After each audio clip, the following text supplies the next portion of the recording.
Мына быйылкы жылы өтө оор болот. Азыр мына бул карантин бүтсө деле жеңил болуп кетпейт. Анан эң чоң маселе жумушсуздук болуп атат.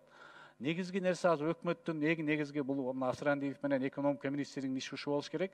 Баягы фонд экономиканы ордуна келтирүү фонд, стабилдештирүү фонд түзүп, мына ошол жерге өзүңүз жетекчи болуп, ал жерге 3төн 1 бөлүк өкмөт, 3төн 1 бөлүгүн донор, 3төн 1 бөлүгүн ишкерлерди киргизип, ушул конкреттүү долбоор менен иштесеңер, анткени донорлор деле ошол жумуштукту камсыздоо боюнча долбоорлорго жакшы акча алганга мүмкүнчүлүк болот да. Анткени мына былтыр силердин мынабу жакшы иштей албаганыңардан 2 миллиарддан 1,5 миллиард акча бөлүнбөй калды. Эч ким жоопкерчилик ала албады, регионго бөлүнгөн. Ошондой болбосун да, ачык эрежени жазып туруп, так кылып, ишкерлер өздөрү билет, алар менен кеңешсеңер коркпой эле. Алар сөз киргизип, эң көп бизнес ассоциациялар, мүчөсү бар бизнес ассоциациялар киргизгиле дагы, ал менен чоң иш алып барсаңар. Кандай ойлойсуз ушуну? Макул. Антикризистик фонд түзөлдү деп атабыз ошол. Түзүп, бирок ишкерлерди киргизгиле да, ушу анткени ушундай алып кетпесин. Сөзсүз.